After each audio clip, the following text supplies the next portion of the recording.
Hello student and welcome to the 37th lecture for class 9th mathematics Foster. Myself is Tabib Siddiqui from RG Academy. और आपको पता होगा कि we are covering a chapter named as triangles, congruency of triangle, है ना। दोनों ही तरह के नाम है।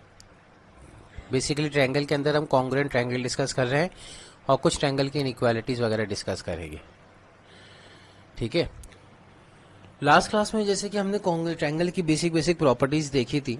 कुछ प्रॉपर्टीज ये देखी थी कि ट्रायंगल कहते किसे हैं। सबसे पहले तो ये डिसाइड किया था फिर ये पॉलीगॉन का सबसे स्मॉलेस्ट केस है जिसके अंदर 3 साइड्स होती हैं, उसका एंगल सम प्रॉपर्टी देखा था। फिर बेस्ड ऑन द साइड्स हमने ट्रायंगल को क्लासीफाई किया था कि आइसोसेलेस किसे कहते हैं, स्केलन किसे कहते हैं, इक्विलैटरल किसे कहते हैं, है ना। और फिर based on the angles of a triangle also we have classified कि एक्यूट एंगल ट्रायंगल किसे कहते हैं, ऑब्ट्यूज एंगल ट्रायंगल किसे कहते हैं और राइट एंगल ट्रायंगल किसे कहते हैं, ठीक है।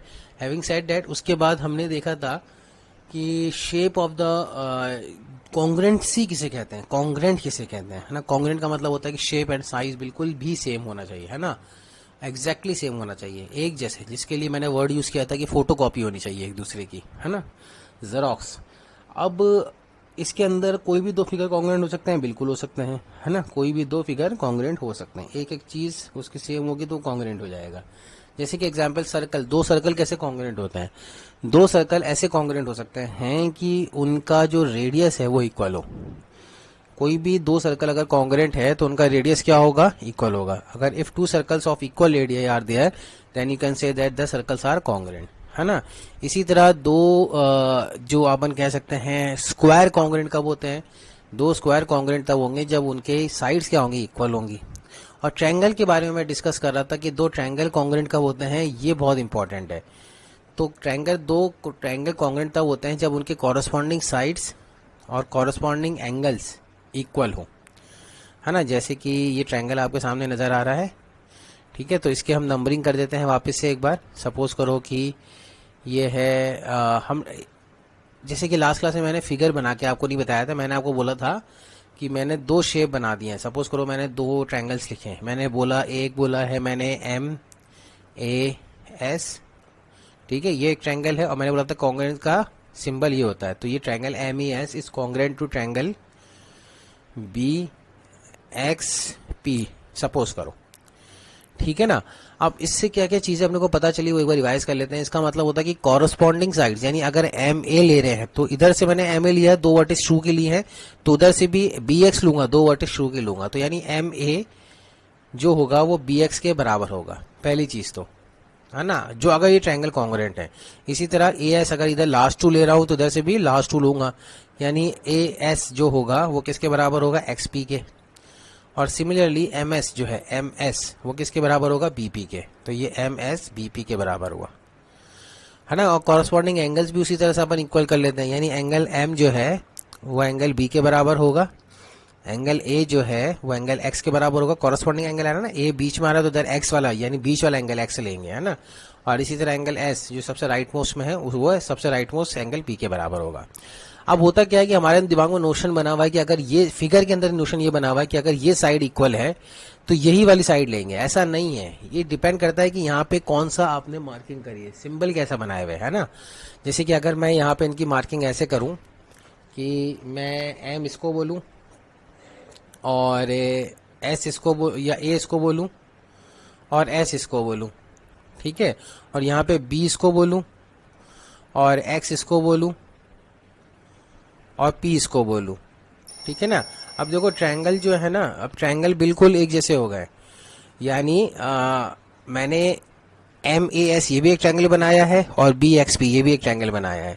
लेकिन आप बोलोगे सर MS जो है, अगर ये 2 ट्रायंगल कॉन्ग्रुएंट है, अगर मैं इनके बीच में कॉन्ग्रुएंसी का सिंबल भी बना दूं, है ना, जैसे कि कॉन्ग्रुएंसी का सिंबल ऐसे बन जाएगा, तो आप बोलोगे सर MS जो है PX के बराबर होना चाहिए। नहीं, फिगर देख के कभी भी अपने को कॉन्ग्रुएंसी का आइडिया नहीं होता है। हमें क्या देख के होता है कि गिवन क्या है, यानी वो किस रेशियो प्रोपोर्शन में कॉन्ग्रुएंट है। अगर ये चीज गिवन है या ये चीज आपको पता है तभी आप बोल सकते हो कि कौन सी डायमेंशन, कौन से एंगल आपस में इक्वल है।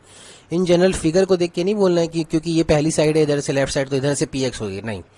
अगर आप कहना चाहते हो कि MS है तो MS यहाँ पे ढूंढो कौन सी साइड है, है ना। जैसे कि ये है एम एस, तो एम एस यानी एम को आप ऐसे लेके जा रहे हो, एम और एस, तो यहाँ से बी और पी को भी ऐसे लेके जाओगे, जैसे यही फिगर बनना चाहिए ऐसे।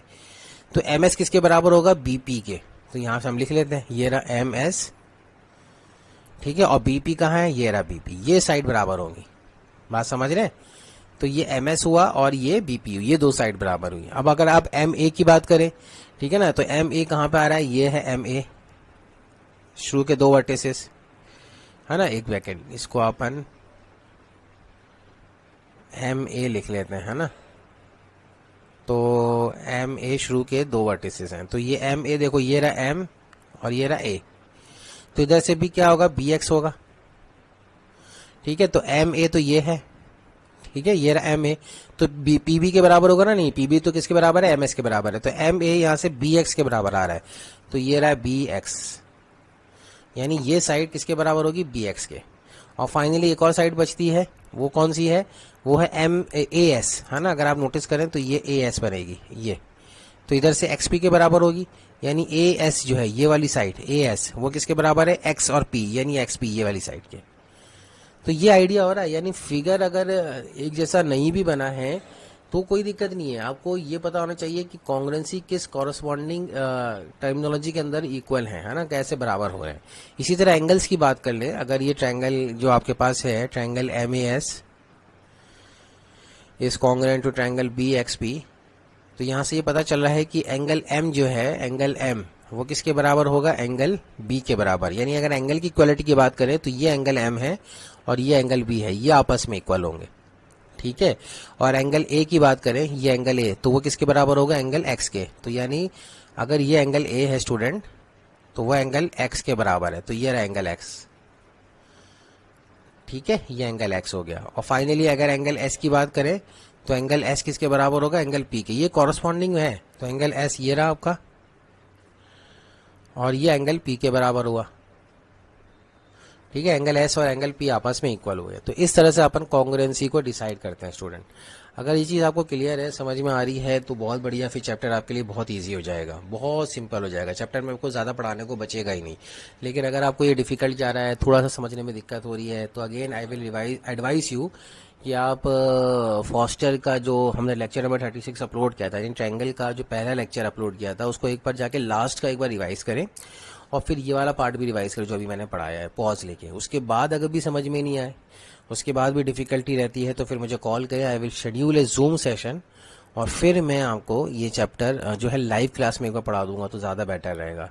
लेकिन आपको मुझे इन्फॉर्म करना है कि सर समझ में नहीं आ रहा है या आ रहा है, दोनों ही चीज़ें, ठीक है ना। ठीक है, तो ये तो कॉन्ग्रुएंसी ऑफ ट्रायंगल की बात हुई। तो एक लास्ट चीज़ अपन और ले लेते हैं डिस्कस करने के लिए। सपोज करो मैंने आपको बोला है कि एक ट्रायंगल है B X C is congruent to triangle A Y Z, ठीक है। तो इससे क्या क्या पता चला कि जो बी एक्स है वो ए वाई के बराबर है और एक्स सी जो है वाई जेड के बराबर है, ठीक है। एक ट्रायंगल और बना लेते हैं, ठीक है। अब देखो बी एक्स जो है वो ए वाई के बराबर है और एक्स सी जो है वाई जेड के बराबर है और बी सी जो है वो ए जेड के बराबर है। यही मतलब समझ में आ रहा है। Angle B correspondingly angle A के बराबर है, angle C corresponding angle Y के बराबर है, angle C corresponding angle Z के बराबर है।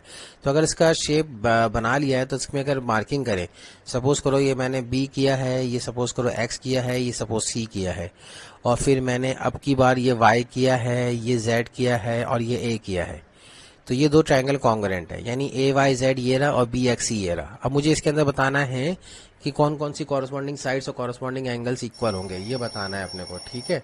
तो कैसे बताएंगे, तो सबसे पहले जो चीज़ गिवन है उस पर ध्यान दो। जो चीज़ गिवन है उस पर, जैसे कि बी एक्स सी है ना, तो बी एक्स किसके बराबर होगा वो देखना पड़ेगा। तो ये है आपका बी एक्स, ठीक है, ये साइड हो गई बी एक्स। तो ये बी एक्स किसके बराबर है, ये बी एक्स ए वाई के बराबर है। तो ए वाई ढूंढो यहाँ पे, ये रहा ए वाई, तो ये रहा ए वाई। तो बी एक्स जो है वो ए वाई के बराबर हुआ। कॉरस्पॉन्डिंग के लिए अगर आप देखो तो अपन बात करते हैं एक्स सी की। तो एक्स सी कहाँ है, ये रहा एक्स सी, ठीक है, ये है एक्स सी। तो ये एक्स सी किसके बराबर होगा, यहाँ से वाई जेड के, तो ये रहा वाई जेड, ठीक है, और फिर फाइनली बी सी किसके बराबर होगा, ए जेड के, तो ये रहा बी सी, वो ए जेड के बराबर होगा, तो ये रहा ए जेड। तो इस तरह से ये दो फिगर कॉन्ग्रुएंट हो गए, ठीक है ना। फिर एंगल भी कॉरस्पॉन्डिंगली बी और वाई बराबर होगा क्या, नहीं, बी और वाई बराबर नहीं होगा, बी किसके बराबर होगा यहां से पता चलेगा, तो बी और ए बराबर होगा, तो एंगल बी यहाँ पे ये रहा और एंगल ए यहाँ पे ये रहा, तो ये एंगल बराबर हुए। इसी तरह यहाँ से x और z बराबर होगा क्या, नहीं, x और z बराबर नहीं होगा, x किसके बराबर होगा, x y के बराबर होगा, तो ये x ये रहा और ये रहा y, ये y हो गया। और c किसके बराबर होगा, c z के बराबर होगा, तो ये रहा c और ये रहा z, ठीक है। तो ये कॉन्ग्रुएंसी ऑफ ट्रायंगल का ये कंसेप्ट क्लियर होता है यहां से। अब अगर आपको समझ में नहीं आया तो प्लीज नोटिफाई मी, है ना। आई थिंक कि मैंने इनफ टाइम दे दिया इसके ऊपर, इसमें ज्यादा बोलने की जरूरत बची नहीं है। तो अब हमने कॉन्ग्रुएंस ऑफ ट्रायंगल जो लास्ट क्लास में स्टार्ट किया था एक बार देख लेते हैं।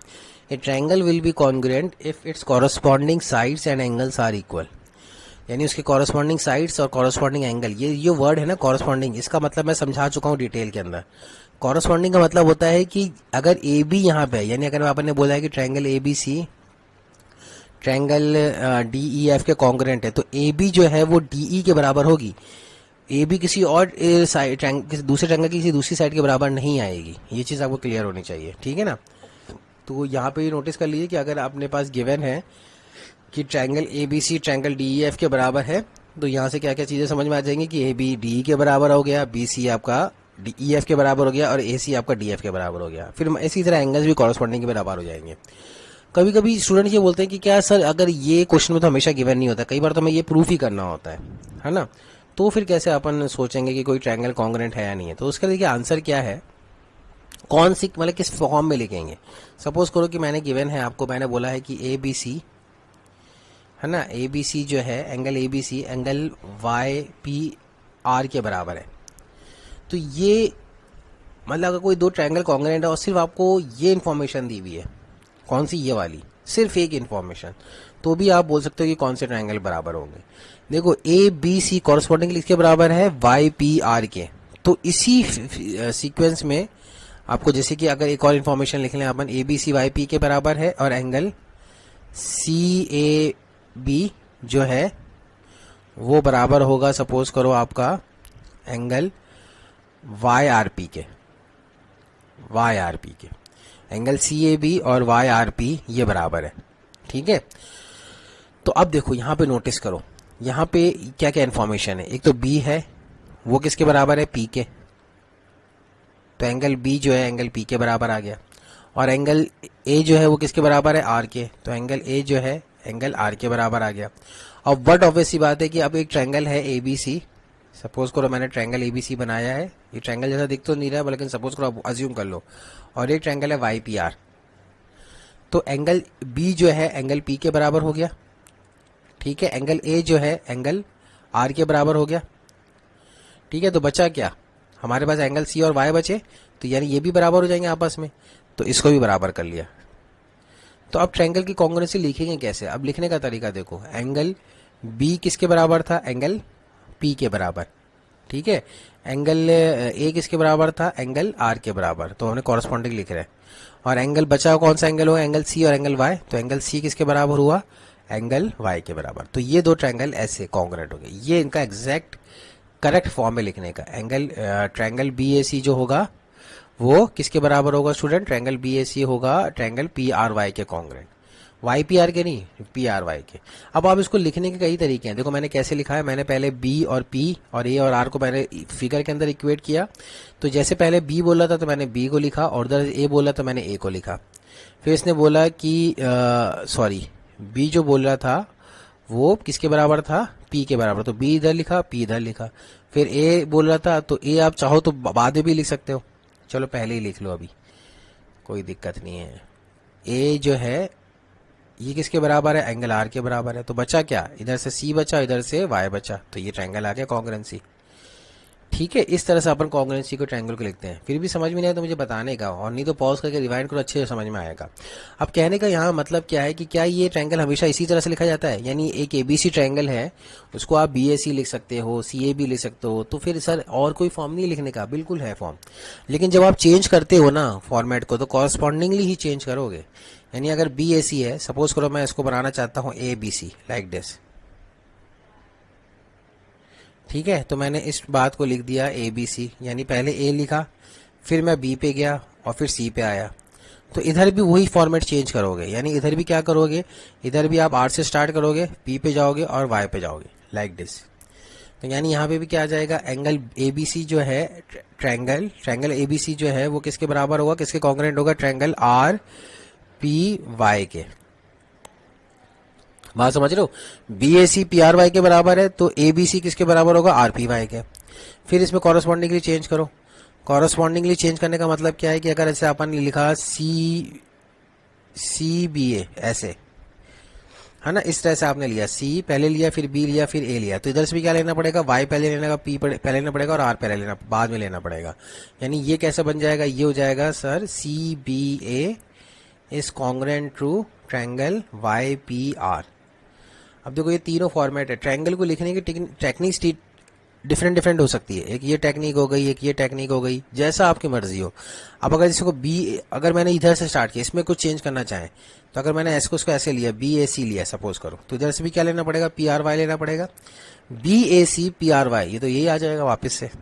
यानी कॉरस्पॉन्डिंगली अगर चेंज कर रहे हैं ना अपन, तो ये सारे कंसेप्ट इक्वल ही हैं, इक्वल ही बनेंगे। बात समझ रहे हैं आप? जैसे कि ये चीज समझ में आनी चाहिए अच्छे से। यानी ये है एक्स पी वाई एक ट्रायंगल है, और ये ट्रायंगल है P R S, sorry Q R S. तो अगर मैंने ये बोला है कि ऐसा कॉन्ग्रुएंट है, तो अब मुझे दूसरे फॉर्मेट में लिखना है, यानी मैं वाई पहले लिखना चाह रहा हूं तो लिख दो आप वाई। अब यहां से मैं एस पहले लिखना चाह रहा हूं तो लिख दो एस, और लिखना भी पहले ही पड़ेगा, है ना, क्योंकि अगर मैंने वाई से सपोज करो वाई पी एक्स ऐसे लिखना चाह रहा हूं, तो इधर भी कैसे जाऊंगा, एस क्यू आर, यानी Y P X is congruent to S Q R. इस तरह से फॉर्मेट चेंज रहेगा, फॉर्मेट चेंज नहीं होगा, बिल्कुल भी चेंज नहीं होगा, फॉर्मेट आपका ऐसे ही सेम रहेगा चाहिए। ठीक है, जैसे कि और देख लेते हैं, और आपका कंसेप्ट क्लियर कर लेते हैं। जैसे कि एक्स वाई जेड है और ए बी सी है, ठीक है, दो ट्रायंगल है, X Y Z is congruent to triangle A B C. तो जैसे कि अगर मैंने इसको दूसरे फॉर्मेट में लिखना चाहता हूँ, है ना, जैसे कि मैं इसको लिखना चाहता हूँ वाई जेड एक्स, तो यहाँ पे भी मैं बी सी ए लेके जाऊंगा, ये चेंज नहीं होना चाहिए, जैसा मैं इधर कर रहा हूं वैसा ही उधर करूंगा। तो triangle Y Z X is congruent to triangle B C A. I hope so कि ये क्लियर हो गया होगा कि फॉर्मेट जो होता है, लिखने का तरीका जो होता है, वो ऐसे एवं नहीं लिख सकते, है ना। जैसे कि अगर आपके पास गिवन है triangle P Q R is congruent to triangle Y Z X, तो अब आप इसको ये नहीं कह सकते ट्रायंगल पी क्यू आर है तो मैं इसको ट्रायंगल पी क्यू आर को तो आर क्यू पी भी बोल सकता हूँ, और ट्रायंगल वाई जेड एक्स को मैं जेड एक्स वाई भी बोल सकता हूँ, या एक्स वाई जेड भी बोल सकता हूँ। ये गलत है। अगर ये चीज कॉन्ग्रुएंट है तो ये चीज कॉन्ग्रुएंट होगी, जरूरी नहीं है। इसके लिए अगर आप यहां से यहां जाना चाहते हो, तो आपने आर क्यू पे तो लिख दिया, R Q P. R Q पे लिखने के लिए आपने कैसा फॉर्मेट निकाला, आर से स्टार्ट किया, क्यू पे गए, फिर पी पे गए, तो फिर एक्स जेड वाई ऐसे इधर भी जाना पड़ेगा। ये चीज आपको याद रखनी है। मैंने आई थिंक मैंने बहुत टाइम दे दिया है, और आपको अब इसमें कोई डाउट नहीं होना चाहिए। अगर फिर भी डाउट है तो मुझे आप बताएं, मुझसे पूछें, ठीक है। तो यहाँ पे हम डिस्कस कर रहे थे ट्रायंगल के कॉन्ग्रुएंसी को लेके, ठीक है। तो ये यहाँ तक हम आ गए थे।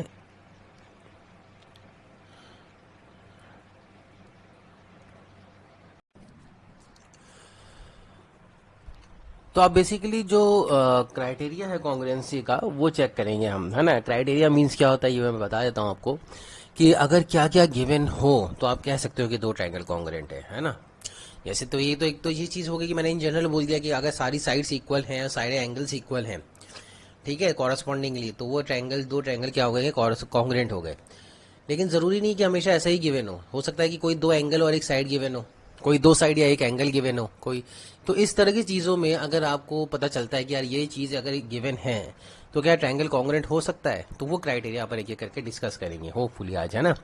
तो सबसे पहला क्राइटेरिया और सबसे इंपॉर्टेंट क्राइटेरिया वो है साइड एंगल साइड कॉन्ग्रुएंसी। बहुत इंपॉर्टेंट है, इसको अपन एस के नाम से भी जानते हैं, साइड एंगल साइड मतलब क्या है कि दो ट्रायंगल हैं, उनके कॉरस्पॉन्डिंगली दो साइड इक्वल हों। फॉर एग्जांपल जैसे कि मैंने आपको फिगर से समझाता हूँ तो फिगर से ज़्यादा समझ में आएगा। जैसे कि ये दो ट्रायंगल हमने बनाए, ठीक है, और मैंने कहा कि इनके कॉरस्पॉन्डिंगली दो साइड इक्वल है। फॉर एग्जांपल ये साइड और ये साइड इक्वल है, और एक साइड ये ले लेते हैं और एक साइड ये ले लेते हैं, ठीक है, दो साइड्स इक्वल है। अगर मैं इसमें एक और साइड इक्वल कर दूं तो अपने आप कॉन्ग्रुएंट हो जाएगा, है ना। तो ये बात हमेशा याद रखो कि अगर कोई दो चीज कॉरस्पॉन्डिंग इक्वल है तो कॉन्ग्रुएंट प्रूफ करने के लिए हमें एक इन्फॉर्मेशन और चाहिए, या तो एक एंगल चाहिए या एक साइड चाहिए, यानी कम से कम तीन इन्फॉर्मेशन अगर हो हमारे पास तो हम कह सकते हैं कि कोई दो ट्रायंगल कॉन्ग्रुएंट हो। या तो बोले कि दो साइड्स और एक एंगल इक्वल हो, या दो एंगल या एक साइड इक्वल हो, या फिर तीनों साइड्स इक्वल हो, तो अपन कह सकते हैं कि अपन ट्रायंगल कॉन्ग्रुएंट है, ठीक है। अब नोटिस करो कि अगर मैंने बोला कि ये साइड और ये साइड इक्वल है और ये साइड और ये साइड इक्वल है, तो इन दो साइड के बीच का जो एंगल है, इंक्लूडेड एंगल, क्या बोलते हैं वर्ड, इंक्लूडेड एंगल। अगर इंक्लूडेड एंगल इक्वल हुआ ना तो ही इसमें हम एस एस लगा सकते हैं। देखो ये हो जाएगा साइड एंगल और साइड, और फिर हो जाएगा साइड एंगल और साइड, यानी ये अगर ऐसा हुआ तो ये दो ट्रायंगल कॉन्ग्रुएंट हो जाएंगे। इस पे आप नंबरिंग कर सकते हो। सपोज ये है पी क्यू आर और ये है आपका आर और पी एक्स, या वाई पी एक्स, सपोज करो वाई पी एक्स, है ना, और ये नहीं वाई टी एक्स, है ना। तो अब इसमें आप नोटिस करो कि आपका ये साइड और ये साइड इक्वल है, ये साइड और ये साइड इक्वल और इंक्लूडेड एंगल इक्वल है, तो ए और वाई तो बीच में आ जाएगा, और क्यू ए है ना, क्यू पी है, सॉरी ये ए मतलब हुआ कि इसका इंक्लूडेड एंगल है ना, साइड एंगल साइड वाला ए है ये, यानी यहाँ पे ले लेते हैं ये ए और ये ए, तो यहाँ पे भी ये ए और वाई गायब हो जाएगा। तो यहाँ पे इंक्लूडेड एंगल क्या आ रहा है, देखो एक तो आ रहा है एंगल पी, और इधर कौन सा एंगल है, वाई बराबर आ रहा है। अब देखो क्यू पी किसके बराबर है, टी वाई के, क्यू पी टी वाई के बराबर है, ठीक है ना। और पी आर, जैसे पी आर अगर अपन लिखें तो वो किसके बराबर आएगा, वाई एक्स के, तो ये वाई एक्स है। तो ये दो ट्रायंगल ऐसे कॉन्ग्रुएंट हो जाएंगे। आप बोलोगे सर एस एस कॉन्ग्रुएंसी से हमारे दो ट्रायंगल कॉन्ग्रुएंट हो गए, एस एस कॉन्ग्रुएंसी से। बात समझ रहे हैं आप, ये चीज आपको पता होनी चाहिए, है ना, कि इंक्लूडेड एंगल इक्वल होना चाहिए। फॉर एग्जाम्पल अगर यही ट्रायंगल के अंदर इंक्लूडेड एंगल और कोई होता, जैसे कि अपन इसमें ले लें, एक सेकेंड, गड़बड़ कर दी थोड़ी सी इसमें, या ठीक है, जैसे कि यही ट्रायंगल अपन बना लेते हैं वापस से एक बार समझाने के पॉइंट ऑफ व्यू से कि इंक्लूडेड एंगल ऐसा नहीं है कि कोई भी एंगल इक्वल हो जाए। फॉर एग्जांपल वही दो साइड्स कॉरस्पॉन्डिंगली इक्वल कर लेते हैं लाइक दिस। अब अगर इंक्लूडेड एंगल इक्वल नहीं है, कोई और एंगल इक्वल हो गया, तो ये वाला सपोज करो ये वाला एंगल इक्वल है, तो क्या ये दो फिगर ऐसे ऐसे कॉन्ग्रुएंट हो सकते हैं, नहीं हो सकते।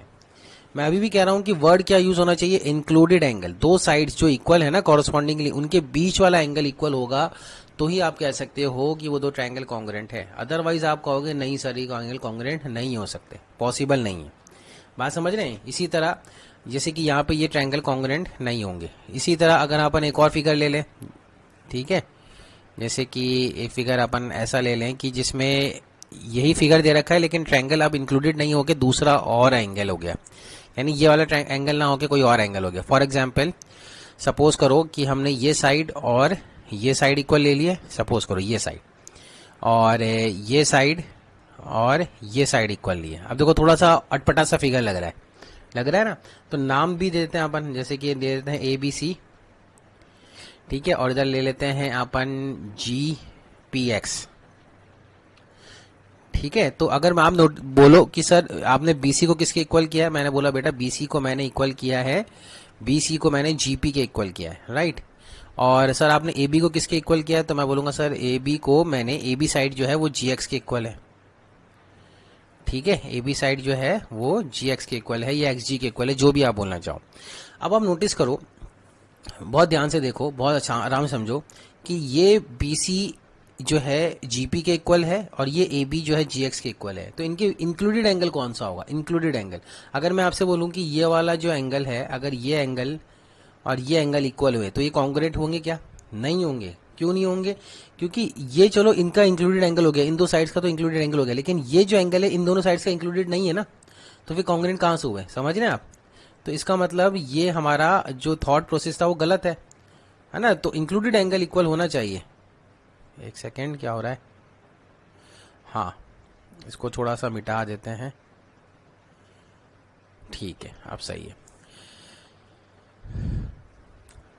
अब देखो कि अब कौन सा एंगल इक्वल करें कि ये दो ट्रायंगल कॉन्ग्रेंट हो जाए, है ना? जैसे कि ये दो डबल साइड थी, ये साइड इक्वल थी, तो इसका मतलब अगर मैं ये वाला एंगल, इधर का एंगल, ये बी एंगल और ये जी एंगल अगर मैं इक्वल करता हूं तो दो साइड क्या हो जाएंगी? कॉन्ग्रेंट हो जाएंगी, कंफर्म कॉन्ग्रेंट हो जाएंगी। कैसे?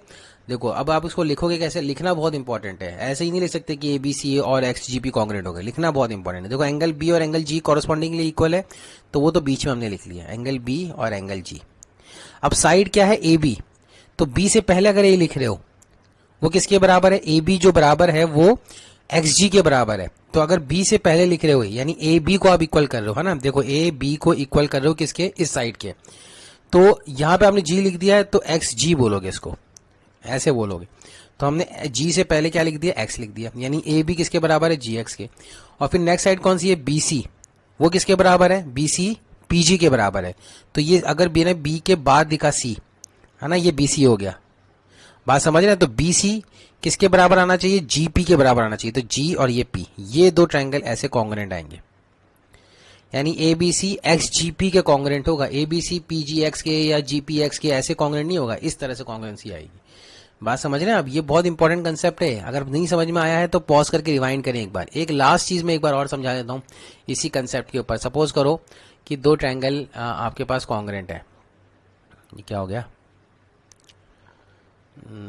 हाँ, सपोज करो ये हमने एक ट्रायंगल बनाया और कॉन्ग्रेंट क्या है? हमें कॉन्ग्रेंट प्रूव करना है साइड एंगल साइड क्राइटेरिया से। ठीक है, मैंने ले लिया है ये साइड ए पी एस, ये ट्रायंगल ले लिया है, और ये ले लिया है एच आर वाई। सपोज करो कि मैंने बोला कि ये साइड और ये साइड इक्वल है, और मैंने बोला ये साइड और ये साइड इक्वल है। तो इंक्लूडेड एंगल कौन सा इक्वल होना चाहिए? अगर साइड एंगल साइड लगाना है तो ये एंगल और ये एंगल इंक्लूडेड हो गया ना, दोनों साइड के बीच का एंगल ये इक्वल होना चाहिए। तो अगर ये दोनों एंगल इक्वल हैं तो फिर अपन को साइड एंगल साइड लगाना आसान हो जाएगा। अब लिखना कैसे वो बहुत इंपॉर्टेंट है, वही मैं आपको बार बार समझाने की कोशिश कर रहा हूं। तो पहले जो एंगल इक्वल है उसको अपन ने लिख दिया बीच में, ए और वाई। अब साइड देखो, ए एस, ये किसके बराबर है? आर वाई के। तो ए के बाद एस आ रहा है तो ए के बाद एस लिख दो, और आर वाई ये बराबर है तो वाई के बाद क्या आना चाहिए? आर आना चाहिए, क्योंकि ए के बाद एस आया है ना, तो वाई के बाद आर आना चाहिए। वाई से पहले नहीं लिखोगे आप, वाई के बाद ही लोगोगे, है ना? जैसे ए के बाद लिखा, अगर यहाँ पे ए के पहले एस लिखते तो यहाँ पे भी वाई से पहले एस लिखते, है ना? जैसे कि अगर आपने ए से पहले एस लिखा है तो यहाँ पे भी वाई से पहले आर लिखते। ये समझ में आ रहा है? अब देखो दूसरी साइड क्या है? एपी। एपी एक साइड है तो हमने पी लिख दिया पहले, और फिर ये एपी किसके इक्वल है? एच वाई के। दिख रहा है? एच वाई, एपी जो है एच वाई के इक्वल है, ठीक है ना?